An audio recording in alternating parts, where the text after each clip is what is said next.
my best friend and I got pregnant by accident. She was carrying her movie star ex's baby.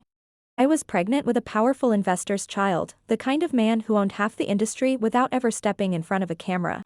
Since neither of those men had any intention of claiming the kids, Lily made a suggestion. What if we keep the babies and ditch the fathers? I didn't even hesitate. Deal.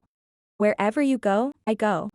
So we left the country together, two pregnant women running from everything behind us, and somehow built a quiet, happy life overseas. Until 2 years later, when Lily's son went viral for looking exactly like Ethan. The video caught me and my daughter, too. That same night, my bar was surrounded by men in black. I barely had time to call the police before my arms were yanked behind my back and tied with a belt. A hand clamped around my waist, fingers digging in hard. His voice was low, vicious, right against my ear. Go ahead. Call them. Let's see how many times I can ruin you before they get here.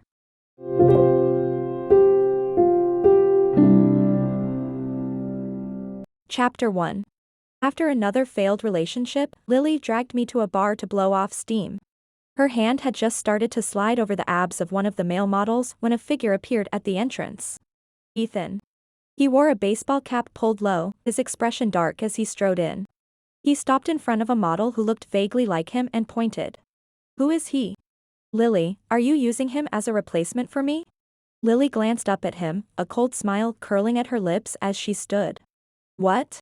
You can treat me like Sophie's stand-in, but I'm not allowed to find someone to replace you? She let out a quiet laugh. Besides, the Cole family heirloom is already on someone else's wrist, isn't it? That shut him up. His voice lost its edge as he tried to explain. I told you. I didn't give her that bracelet. Great, Lily shot back. Then go take it back. The silence that followed cut through the music, like a still river running beneath all the noise. Ethan stood there for a long moment before exhaling. I'm sorry. I can't. Even though she'd clearly expected that answer, something in Lily's expression still cracked for a split second. Her eyes reddened as she grabbed her bag, shot me a quick look to call her later, and walked out in sharp, steady strides. Ethan gave me a brief nod before going after her. I remembered how easily he'd always managed to coax her back before. I shouted after her, Lily, don't give in. This is a matter of principle. Break up. This time, you have to. By the time I ran out of breath, a long, elegant hand appeared behind me, offering a slice of watermelon. I stared at it, my mind wandering for a second. Wow, this model knows what he's doing. Smiling, I turned around. Hey, what's your? I froze. The moment I saw his face, I went completely still. The model from the booth was gone. In his place stood Victor. Sharp features. A clean, sculpted jawline. Eyes so cold they felt like shards of ice. I instinctively stepped back, but he caught my wrist. Victor looked at me with a faint, dangerous smile. You like younger guys? His voice dropped. Fine. Come home with me. I've got something better for you. Chapter 2. That night, Victor had me pressed against the floor-to-ceiling window until well past midnight. Across the glass stretched a glittering harbor skyline. Real estate here cost a fortune per square foot. Without Victor, I wouldn't even have made it past the front door. But I was never his girlfriend. At best, I was his kept woman. In my first year in the industry, I'd run into a director who tried to pressure me into sleeping with him. I turned him down again and again at the dinner table, but he only grew more aggressive. Just as his hand was about to slide under my dress, Victor appeared. One calm sentence, and the situation dissolved. He was untouchable, one of the most powerful men behind the scenes. I was just another nobody trying to survive. Victor never pursued me in any obvious way. There were no grand gestures, no overwhelming displays. But he looked after me in quiet, deliberate ways. And with a face that could rival any leading man, it was impossible not to feel something over time. Still, I knew my place. A kept woman was a kept woman. That was never the same as being someone's partner. I always knew there would be no future for us. Eventually, I would leave. Distracted? Victor's voice came from behind me, low and edged. As if punishing my wandering thoughts, his grip tightened. What are you thinking about? That boy from earlier?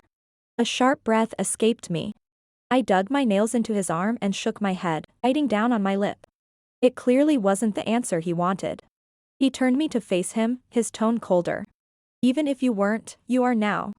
I lost track of how much time passed before everything finally stilled. Afterward, he carried me into the bath, pulling me into his arms. For a moment, neither of us spoke. Then I broke the silence. I heard your sister, Victoria, is back. Yeah. Victor had always been close to her. In the Hayes family, most major decisions went through Victoria. More importantly, people were saying she'd brought someone back with her this time. A woman who was supposed to marry into the Hayes family. I hesitated, then asked carefully, "Can I meet her?" Victor's eyes opened at once. He studied me for a long moment before answering, flat and dismissive. "There's no need. Of course. Someone like me wasn't meant to meet his family." I swallowed the flicker of disappointment and forced a smile. Okay. That night, Lily, who had said she'd call, never did. It wasn't until noon the next day that a message finally came through. "Don't worry. We didn't get back together." Chapter 3. I thought life would just keep going like that. Until a month later, when both Lily and I missed our periods. We went to the doctor together. The moment the ultrasound results came out, we stared at the words, "pregnancy confirmed," on the report and fell into collective silence. Lily snatched the paper out of my hand, clearly annoyed. "We agreed we'd break things off after getting what we needed. And you didn't even use protection?" "I did." I shot back. Then I thought about that night against the window and lowered my voice. "But, it might have failed." Lily rolled her eyes, too exasperated to even comment. This time, I grabbed her report instead. "Oh, and you're any better?" I raised my voice. "You don't even have a boyfriend? Whose kid is that supposed to be?" Her lashes fluttered. She avoided my eyes and muttered, "Ethan's." "Whose?" I frowned, wondering if I'd heard wrong. She shut her eyes, took a breath, then shouted right next to my ear, "My ex." "Ethan's." My ears rang from the volume. I muttered under my breath, "It's just Ethan, you didn't have to yell." Lily had already broken up with him. Ethan still had his so-called, one that got away, Sophie. And me? I was nothing more than a secret. A kept woman. And Victor's arranged match had just returned. We exchanged a look and sighed at the same time. It was obvious neither of those men would claim the children. After a long silence, Lily grabbed my hand, hesitating. "What if we keep the babies and cut the fathers out?" I thought about it for a moment. Yeah. Victor's been generous these past few years. And with what I've made from acting, I should be able to buy a place overseas. A house, 2 moms, 2 kids, maybe a dog and a cat. That sounded exactly like the kind of life we'd always joked about. Chapter 4. We didn't hesitate. Lily was still being pestered by Ethan, but they were already broken up and living separately, so she could leave anytime. My situation was more complicated. For a while, I kept trying to figure out how to end things with Victor, but I never found the right moment. Until one night, when he came home drunk. The moment I opened the door, the smile on my face froze. Victor had half his weight leaning on a woman. A beautiful woman. I recognized her immediately from the photos taken when Victoria returned, Victor's arranged fiancée. "Charlotte." "Hi. You're Anna, right?" she said gently.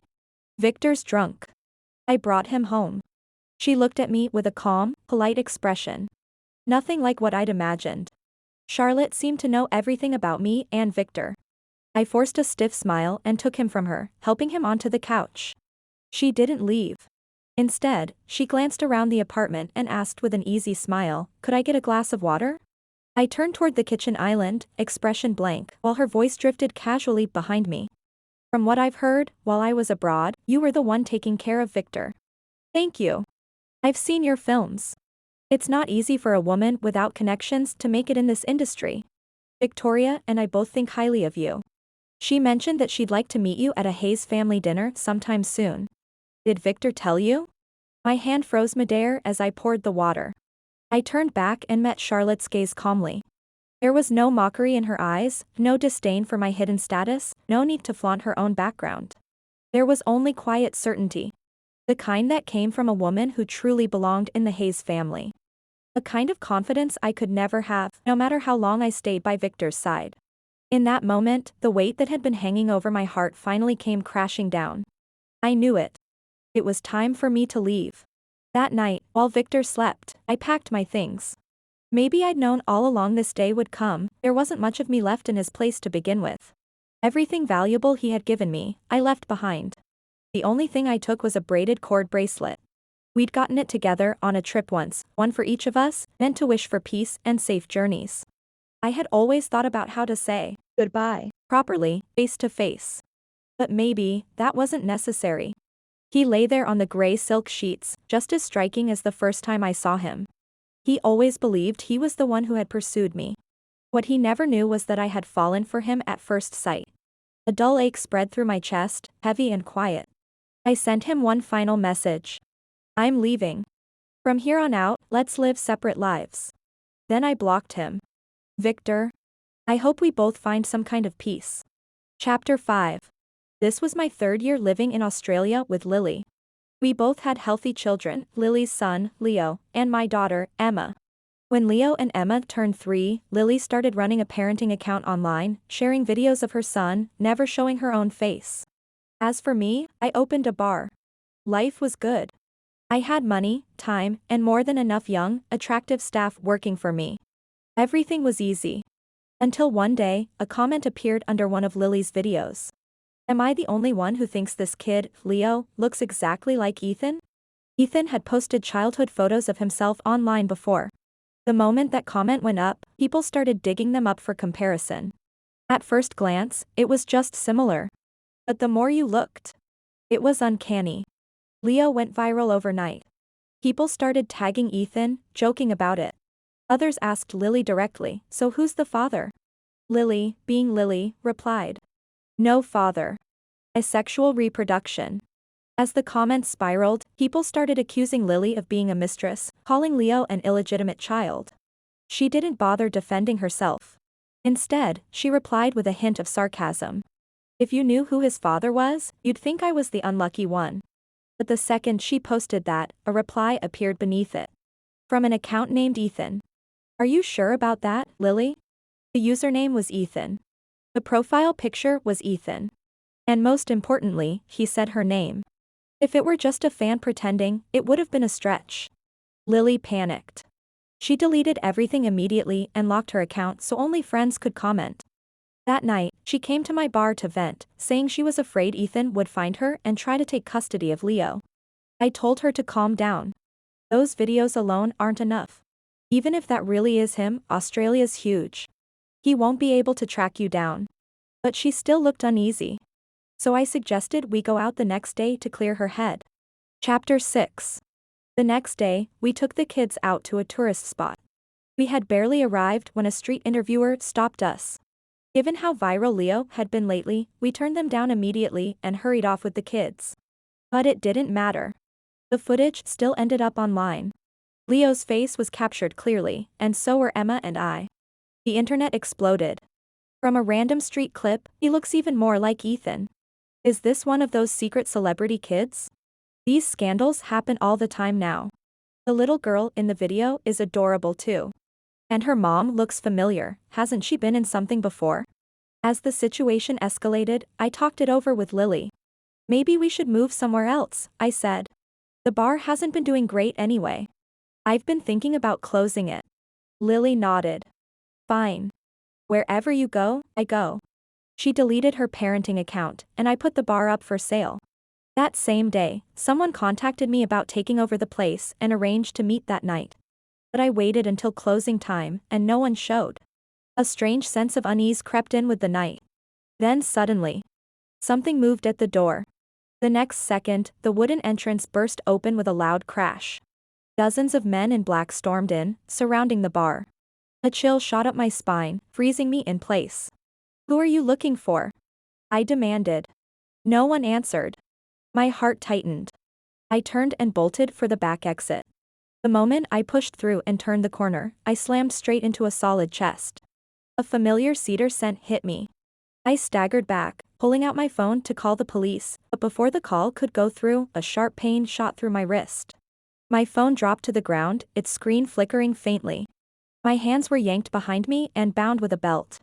An arm wrapped around my waist, dragging me back against him.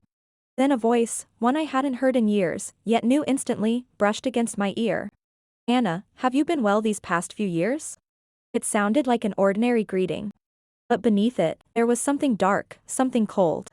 It sent a chill creeping up my spine. I closed my eyes, steadying my breathing. Victor, we broke up. This is Australia. Don't do anything reckless. Broke up? A cold, mocking laugh brushed against my ear. Did I agree to that? And even if I did something reckless, what exactly would you do about it? Even after all these years apart, I knew exactly what he was capable of. I shut my eyes again, forcing out the only defense I had left. I already called the police. Right then, the phone on the ground connected. The dispatcher's voice came through faintly. Victor picked it up and held it to my ear, a low, arrogant laugh in his throat. Go on, he murmured. Tell them where you are. Let's see how many times I can ruin you before they get here. Chapter 7. Victor had me taken onto a private jet and brought back with him. He took Emma, too. Now he sat in his high-rise apartment overlooking the harbor, staring at her. Emma stared right back. Then she pointed at his face and said, Mom, who's this ugly man? I didn't know what to say. Victor somehow produced a mirror and held it up to her. Ugly? Why don't you take a look at who you look like? Emma, like Leo, took after her father. She was practically a miniature version of Victor. She glanced at the mirror, then at his face, then turned away in outrage. Mom, your taste in men is terrible. With that, she hopped off the chair and stormed into the room prepared for her without another word. Victor let out a quiet laugh and started to follow. I stepped in front of him immediately. What are you planning to do to Emma? She's just a child. I watched him closely. I didn't know his current relationship status, and I had no idea what he intended when it came to Emma. Before I could say more, he pushed my hand aside and let out a self-mocking sigh. What do you think I'd do? I'm going to put her to bed. That night, I had no idea what he said or did. But the next morning, when Emma came out of her room, her attitude toward him had completely changed. Hey, you promised, she said. You're taking me to see Elsa this weekend. Victor pinched her chubby cheek, unusually patient. All right. Whatever you want. Then he looked up. Our eyes met. The air instantly turned awkward. I asked the housekeeper to take Emma to breakfast and turned back to Victor. I'm not giving you custody of Emma. His expression didn't change. I know. I hesitated, then continued, and you might be able to keep me here for now, but not forever. I'm not going back to being someone you keep locked up. The moment I get a chance, I'll leave again. He fell silent. After a moment, he frowned slightly, thinking. Then he stepped aside, clearing the doorway in front of me. You don't have to run, he said. You can go wherever you want. If you don't like living here, I can arrange somewhere else for you. He paused, then added, quieter, just don't go too far. Emma already knows I'm her father. And I think, even if you're her mother, you don't have the right to stop her from seeing him. That completely threw me off. What was he saying? Victor wasn't trying to lock me up. I looked him over suspiciously, convinced this might just be a delay tactic. And yet, I couldn't deny he was right. I didn't have the right to keep Emma from her father. But not stopping him didn't mean I had to stay here. Chapter 8. That same day, I took Emma and left Victor's place. He offered to arrange a new place for us. I refused. I found somewhere on my own. After settling in, I called Lily, but it went straight to voicemail. Victor had clearly told me before that he hadn't taken Lily. Still, over the next few days, I couldn't reach her at all. The unease in my chest only grew heavier. Meanwhile, Victor showed up at my door every morning and every evening like clockwork. His excuse never changed. I'm here to see Emma. Eventually, I snapped. I pulled him aside one day. Victor, what exactly do you want? You should be married to Charlotte by now, shouldn't you? What I did, having Emma without telling you, that was wrong. But I never expected you to take responsibility, and you don't have to. You should have your own life. Your own family. Can you stop showing up here all the time? He frowned, studying me like he couldn't quite believe what he was hearing. Who told you I got married, he said. And what does Charlotte have to do with it? I didn't even know how to begin explaining the mess of it all. And honestly, it didn't matter anymore. Even if there had been a misunderstanding, 3 years had passed. Whatever it was had already taken root, like something old and twisted, impossible to untangle. Forget it. I shook my head and started to close the door. Victor caught it before it shut. It was the sharpest look I'd seen from him since we met again, like he wanted to carve straight through my chest and get to the truth. He spoke slowly, each word deliberate. Anna, you're going to explain this to me. Every bit of it. Chapter 9. The past came back slowly, unfolding piece by piece. I told him everything, what happened the night I left. By the time I finished, his expression had darkened completely. After a long silence, he finally spoke. I was too drunk that night. But I remember getting into Victoria's car. He paused, then added quietly, as for why Charlotte ended up bringing me home. I have my suspicions. But now isn't the time to explain it. I'd heard this kind of half-answer too many times before. Back then, I knew my place. I never pushed. If Victor didn't want to tell me something, I didn't ask. But now, hearing the same vague deflection after all these years, I couldn't help but let out a bitter laugh. Victor, you don't need to explain anything to me, I said. Other than being Emma's father, we don't have anything to do with each other anymore. I stood up and showed him out. Victor knocked on the door for a while, saying something I didn't bother listening to. Eventually, I just put on my headphones and turned up the music. Not long after moving into my new place, I got a call from Lily. The number was from back home. Her voice sounded uneasy. Anna, can you come on a parenting show with me? After Victor took you, I wanted to go find you right away, but Ethan stopped me. He took my phone these past few days, and even tried to fight me for custody. Of course I refused. But he said if I agreed to go on a parenting show with him, he'll drop it. I had no idea what Ethan was planning. But when your best friend's in trouble, you show up. No questions asked. Besides, I had already reconnected with my old agent. He'd been looking for a small show to help me ease back into the industry.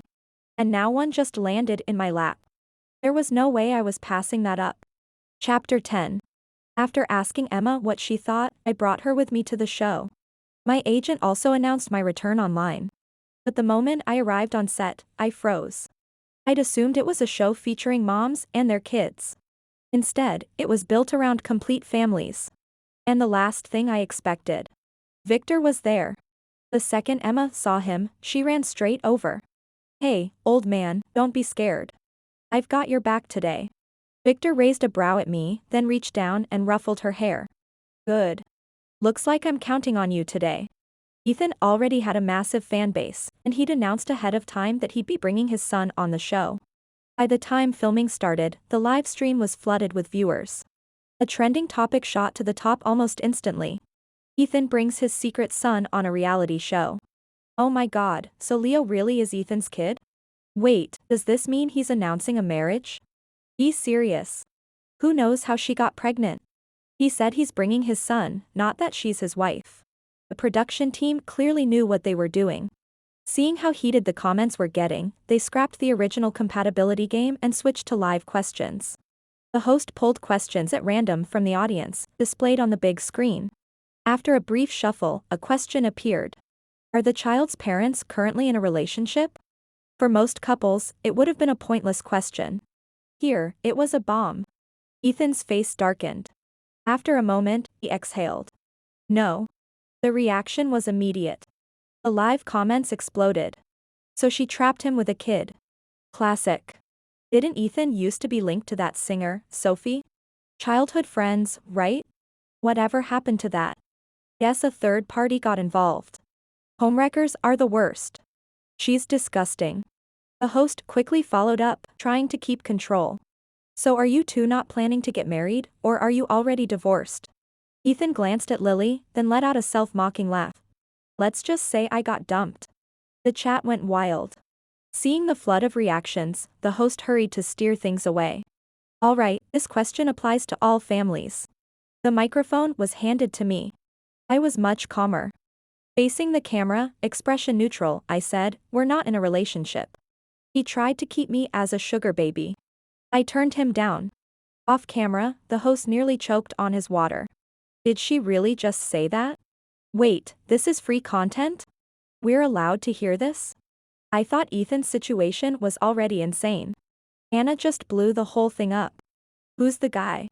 Is he married or something? The host stood there, stunned for a moment before snapping back. Mr. Hayes, your response? Victor had clearly given the production team a heads up in advance. They avoided using his full name. He'd always kept a low profile anyway, no one connected him to the Hayes family. Victor took the mic, face just as unreadable. More or less. Apparently, I rank below younger men. Chapter 11. Silence fell over the entire set. Something in my chest sank. The way I looked at Victor shifted. Did he even realize what he was saying? After that question, the rest of the candidate spiraled into chaos. A viewer asked, "What's the one thing you can't stand about each other?" Lily accused Ethan of chasing after her while still hung up on someone else. Ethan fired back, saying the so-called first love was nothing more than a one-sided arrangement pushed by his family. I accused Victor of using our daughter as an excuse to stay in my life. Victor accused me of walking away without a word and disappearing for 3 years like I'd never existed. Emotions escalated fast. Back and forth, accusation after accusation. The entire set turned into a public exposé. The host looked like he'd never dealt with anything like this before, forcing out awkward laughs just to keep things from completely derailing. But the audience loved it. This is insane. I'm getting gossip I'll never get in my lifetime. Every talk show should be like this. Enough with the fake politeness. These two couples are one step away from airing everything. They really don't see us as strangers anymore. We finally dragged ourselves to the last question. The host let out a breath of relief and announced the final question. "What do you feel for each other now?"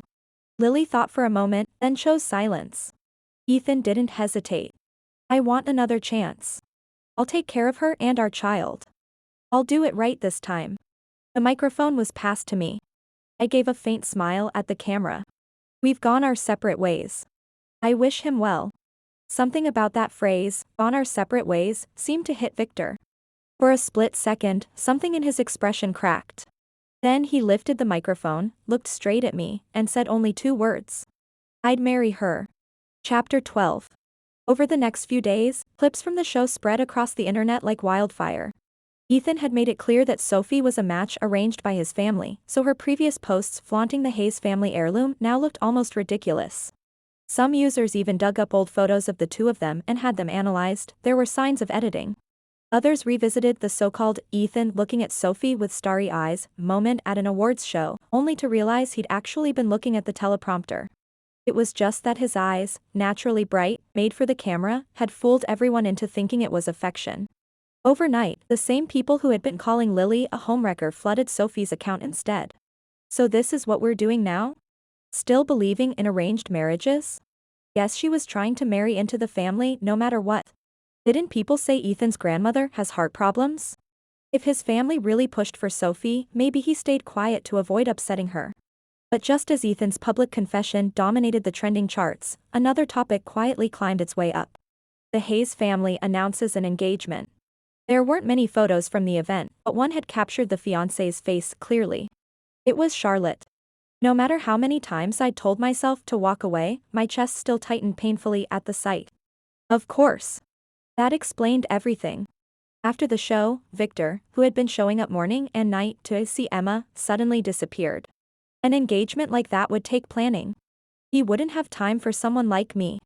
I looked away from the screen, a bitter smile tugging at my lips. For a moment back then, when he said, "I'd marry her," I'd actually believed him. I tried to hold it in, but the tears slipped out anyway. At some point, Emma had come to stand beside me. "Mom, why are you crying?" I shook my head, forcing a smile. "It's nothing. I just, kind of want to go back to Australia. But if we do, you won't be able to see your dad anymore." Emma's eyes widened, confused. After a long pause, she suddenly leaned in and kissed my cheek. "Then let's go back, Mom." Chapter 13. Victor got Anna's call just as the board had finished voting on the equity transfer. Everyone believed the Hayes siblings were inseparable, bound by loyalty. Only Victor knew the truth. He knew exactly who had been behind the kidnapping that nearly cost him his life when he was 10. Victoria had always played the part of the devoted older sister. But behind the scenes, she'd pulled strings, staged accidents, and made sure obstacles disappeared. With their grandfather favoring her, she'd built her own network within the board. In the years Victor took over Hayes Group, every step forward had been a battle. He had no choice but to bow his head, temporarily, trading submission for leverage, using her influence while quietly cultivating his own. One by one, he dismantled the alliances that once stood behind her, until the board was finally under his control. Victor had always been ruthless when it came to winning. There had only ever been one exception. Anna. The first time he saw her, he liked her face. What he liked more was her restraint and her ambition. In that industry, an actress without backing was easy prey.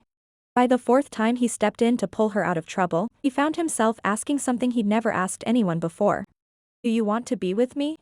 That day, Anna's expression was as stubborn and composed as ever, but something flickered in her eyes. She bit her lip, thinking. In the end, she nodded. From then on, he believed they were in a relationship. Around that time, Victoria had returned. Anna asked if he could introduce them. He refused. He had always known that one day, things between him and Victoria would break beyond repair. If she ever discovered his weakness, she would use it against him.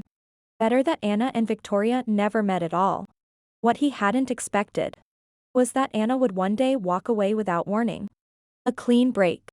No explanation. In the 3 years she disappeared, he never stopped looking. And never found a trace. Until the day he saw her again in a street interview. Beside her stood a little girl who looked unmistakably like him. That was when he understood why she had left. From that moment on, he moved faster, tightening his grip, accelerating the collapse of Victoria's power. And now, finally. After today, she would never be a threat again. The thought alone made him press answer, without hesitation. But instead of Anna's voice, a small, indignant voice came through. Emma. Hey, old man, if you don't get back here, my mom's gonna run away again. You can't even keep your own woman? Do I seriously have to teach you? The line went dead. That same night, in the underground garage of Hayes Group, a limited edition Maybach roared to life and shot toward the airport like a streak of light. Chapter 14. There was 1 hour left before the flight. Before that, I told Lily I was going back to Australia. She immediately started, okay, I'll go with you. She didn't get to finish. A low, dangerous voice cut in from the other end. Where exactly are you going? I. Her voice cut off, followed by a muffled sound. I let out a quiet laugh and hung up. I sent Lily a message, make the most of what you have this time. I'm not taking you with me. Lily wasn't like me. These past days back home, I could see it clearly, Ethan still loved her. And she still loved him. Which meant that once I left, it would just be me and Emma again, in a foreign country. Emma must have eaten something bad. All evening, she kept complaining about her stomach, running to the bathroom over and over. At the airport, I bought her some medicine, but she refused to take it no matter what. Boarding time was approaching. I was starting to lose my patience, grabbing her hand. What's going on with you? If you don't want to take it now, you'll take it on the plane. Emma looked like she was about to cry. Mom, can you wait a little longer? The airport announcement was already calling for boarding. My voice rose without me realizing it. Wait for what? What are you even waiting for? And then, a low voice came from behind me. For me. Anna, you said you wouldn't run. So now you're leaving me again? My feet felt rooted to the ground, like they'd been sealed in concrete. I shot Emma a reproachful look, but she only blinked up at me, innocent. Of course. What was wrong with a child not wanting to leave her father? The only one at fault here was me. I turned around. Victor stood there, his face drawn with exhaustion, the corners of his eyes tinged red. My throat tightened. Congratulations on your engagement. I'm sorry. I didn't expect Emma to be this unwilling to leave you. If that's the case, she can stay with you here for a while and go back later. Forcing myself to stay composed, I pushed Emma toward him. This time, I'll go alone. Chapter 15. I turned and walked away, holding back my tears. The next second, my wrist was caught. I was pulled back and pressed into his chest. Victor's voice came from above me, low and heavy. I'm not engaged to Charlotte. The one who got engaged is my cousin. Anna, I will only ever marry one person in this life. You. But everything Charlotte said back then was real. She really did love you. Before I could speak, Victor seemed to read my thoughts and continued. You can call me cruel if you want. That marriage? I arranged it. My sister wanted to use Charlotte to tie me down. Charlotte wanted to marry into the Hayes family. So I gave her exactly what she wanted, just not with me. I set her up with my cousin. He's useless, reckless, and a womanizer. Anna, I've never claimed to be a good man. She could have had a different ending. But she made you cry. Outside the gate, my flight took off without me. That day, Victor kept me there. And even then, I couldn't quite name what I was feeling. Only that somewhere deep in my chest, something still hurt. Chapter 16. Not long after Charlotte got engaged to Victor's cousin, tabloids caught him entering and leaving hotels with different young models. What had once been a respectable match quickly became a public joke. I still didn't move in with Victor. And I had no interest in going back to the constant travel and filming life of the entertainment industry. So I opened a bar in Harbor City instead. Every day, like clockwork, Victor would show up, order a drink, sit there until closing, and then drive me home. One night, Lily came by to see me and brought Ethan with her. I poured Lily a martini. As for Ethan, I couldn't care less. Drink or don't. Lily glanced around, concern written all over her face. Anna, you're not with Victor, but you're not seeing anyone either. What exactly are you thinking? I raised a brow. Nothing in particular. No one says you have to get married. Besides, I already have Emma. Ethan, apparently bored, ordered himself a drink. Didn't expect Mr. Hayes to have it worse, he said casually. Those years you were gone, I saw him a few times. He'd always have this woven bracelet on him. When he got drunk, he'd call your name. He took a sip, then added with a smirk, all that devotion didn't help. Still got dumped like a dog. The words had barely left his mouth when the bell above the door chimed. Right on cue. The dog arrived. Except tonight, Victor was already drunk when he walked in, his face flushed. I went over and set a glass of water in front of him, irritation slipping into my tone. If you're this drunk, don't come here. Have your driver take you home. Victor blinked, dazed. Home. Yes, home. He let out a bitter laugh and pointed at himself. Where do I have a home? My wife doesn't want me anymore. I pushed the glass toward him, exasperated. Then go wherever you want. Chapter 17. Lily and Ethan left after their drinks. Close to closing time, I glanced at Victor, who had slumped over in the booth, seemingly asleep. If he caught a cold, he'd probably milk it for sympathy. So I grabbed a jacket and draped it over him. Under the coat, his breathing was steady. Before I could stop myself, I reached out and touched his face. He stirred, lifting his head, still half asleep. What is it? The night felt unnaturally quiet, like something waiting to strike. I was just about to speak when a loud crack split the air. The floor-to-ceiling glass beside us fractured. A metal rod slammed into it again, the cracks spreading. And then, it shattered. Glass exploded inward, shards flying straight toward me. I shut my eyes instinctively. In that instant, a broad figure lunged in front of me. A dull, sickening thud followed. The sound of metal hitting flesh. Warm, wet blood splashed across my face. My ears rang, as if everything had been muffled. Victor looked at me and smiled. A stream of blood ran down from his head, spilling over his face like a dam breaking, staining everything red. My voice trembled as I screamed, Victor. The attacker moved with purpose, already retreating to the van. As it sped away, I caught a glimpse. Victoria. Smiling in the back seat. Chapter 18. Doctor, please, I'm begging you, save him, please. The hospital was a blur of sounds, machines beeping, hurried footsteps, distant cries. I wiped at the blood still on my face. Everything inside me had collapsed. I crouched against the wall outside the operating room, shaking uncontrollably, as Lily held me tight. He'll be fine. Victor hasn't even married you yet, nothing's going to happen to him. Ethan came back after taking a call. Good news. The bar's surveillance footage is intact, and it captured everything. Victoria won't get away this time. I nodded through tears, but I couldn't process a single word. Time stretched endlessly. Then finally, the operating room lights went out. I rushed forward. At the doctor's nod, the weight crushing my chest finally eased. Victor was transferred to a private room. The bar would need to be renovated after the investigation, so I stayed at the hospital, taking care of him day and night. His injury was to the back of his head. And yet, he acted like his whole body was paralyzed. Babe, I want some water. I handed him a glass, expression blank.